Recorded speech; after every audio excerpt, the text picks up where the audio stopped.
Namaste everybody. I am so thankful for the existence of this event where people from all around the world gather to share ideas, give out their passion in words, and I feel honored and privileged to be represented.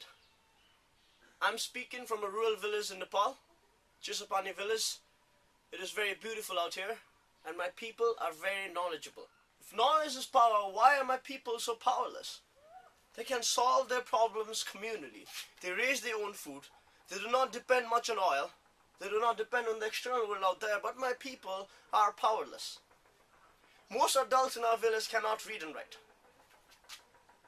I blame it upon the government school that runs a monopoly in our village, and it is not because the government doesn't allow private sector to be involved, but private businesses do not enter our village. As a result, we have no hospitals, no commercial shops, no way to exchange anything with money. And that is all fine, good and great, but in today's world, so globalized, so many ideas, so many resources coming in from everywhere, if my people cannot read and write, we will lose all our power. This was the case a year ago. Today, most of the children in our village go to school and receive good quality education. We run a school here, Maya Universe Academy. It is the first and only free private school in our nation. Instead of getting money, we get 2 days of volunteering service from our parents per month. We also have national and international volunteers helping us out. And we provide education free of cost. We do not receive any government help, nor do we beg for foreign aid.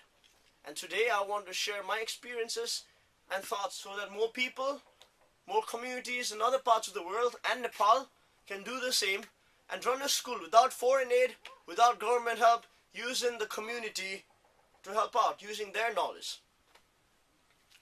I want to tell you a few things about myself now. I studied in St. Xavierian in Kathmandu. My parents moved to Kathmandu because the village wouldn't fulfill all their ambitions in life.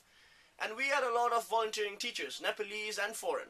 That was when I realized that when a volunteer is giving their time and service, they do a much better job than a paid staff will do, because they are here for no other reason but to share some love and learn about a new place.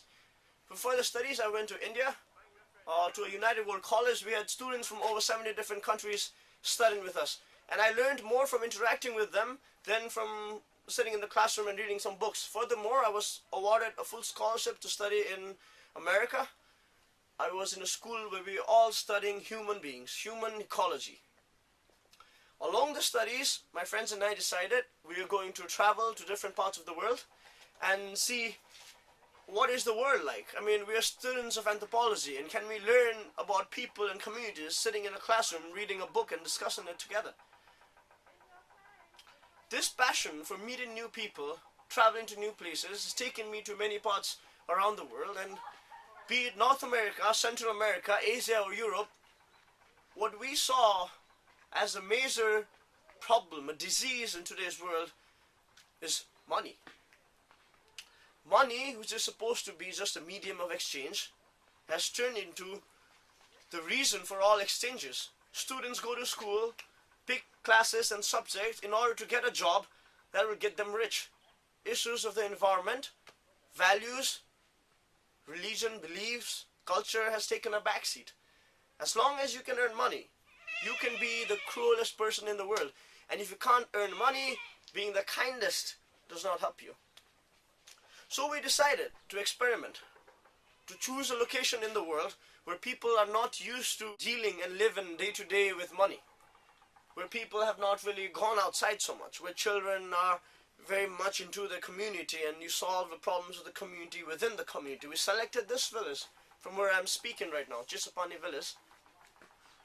For this experiment, we needed 10 children. The purpose for this experiment was to see if we could trade something else apart from money. If we could live in this village and not use money at all. I really believe that there will be a generation, maybe a few hundred years later, maybe 500 years later, a long time after we die, that they will read books about our generation, people of today, and they will say, we're a bunch of uncivilized monkeys fighting amongst each other, writing poetry, reciting speeches, and making all these movies and novels talking about how great love is, how powerful love is, and how useless, how money creates war and jealousy and hatred. But we never really try to replace money with love directly. And our mission, our experiment, we wanted to see, can we replace money with love? Like I said, we needed 10 children for this. And we're optimistic that we could do it, but we had to talk to the village. So we decided on a date, a Saturday at about 10 o'clock. We woke up early that morning. I felt very nervous. Were we all doing something very stupid? Can we create a world where money can be replaced with love? Are the villagers going to look at us and be like, my God, you fools, you're too young to be doing this? And they did give us a look, Every time we told them, well, we're going to give you love, and we don't want anything in return. We will educate your children, and we will take care of them. Hours went by, and by the end of the day, there were 200 families gathered who were asking us to accept these children into our school. We were very surprised. That was when we realized the condition of our country. Not having schools, not having hospitals, not having nutrition. Where are we heading towards? Are we heading towards another civil war? So we told the villagers, we cannot accept 200 children at the moment. Maybe in future we will accept 45. We only wanted to accept 10, but seeing the need, we want to help out. And we were the only choice. Nobody wanted to send their kids to the government school. Hence we started the school, Maya School, as in Love School, a year ago with 45 students. And now we had a problem. How are we going to make our classrooms? Who's going to sew the uniforms? Who's going to buy the books? I mean, the village doesn't have any money, because we told them, you don't have any money, we have very limited resources, we're all students, we can teach your children, but we need money to kickstart this project. Were we going to beg to the government, who never listens anyways, or were we going to beg to the foreign world, who, there's a need for a home, foreign world donates for a house, so it doesn't really work out. We thought about it, we brainstormed. After a while, the village came out with a solution. They told us, if we are going to give them love and education without looking into their financial status, they can also give their love to us. So it is an exchange.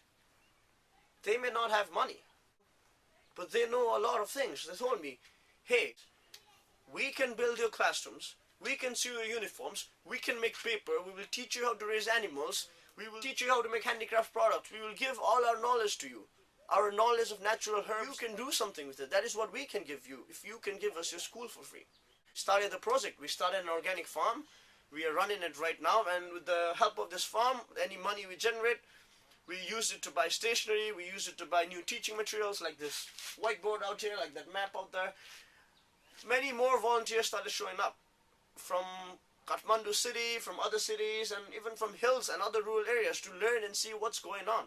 How did they do this? Then we have the foreign volunteers coming in all the time, and we have this big theme now, working towards a model where money is not as important as love, where knowledge is power, and money is just a piece of paper which has no value in the community.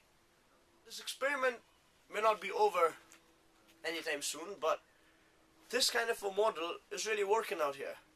We have been approached by many other villages to help them kickstart their own schools. Our system is very simple. Instead of giving us money, the parents provide us with 2 days of service every month. We have 45 students at the moment, which means every day we have 2 to 3 parents helping out in the school. In the long run, in 10 years, if we have 450 students, we will have 30 to 40 parents working with us in our farms, which could get a lot bigger, in our handicrafts, with mushrooms. We could start many other industries. We are already working on solar fire, on hydropower. If we have people gathered as a unit, working towards a mission, things can be accomplished within the community. 2 days of volunteering service for education, maybe 2 more days for health, maybe 2 other days for nutrition. If the village can help our academy for 10 days of a month, they get all the necessities that the government only promises to provide, and the foreigner never accomplishes their missions. We can solve our own problems, and that is the message we are trying to provide from Maya Universe Academy, this academy of love. With this, I want to end my words here. I hope to hear from all of you very soon. Anytime I get to go to the nearby town, I'm going to upload your videos. Thank you so much for hearing me out, unless a bunch of you are sleeping already. Goodbye and namaste.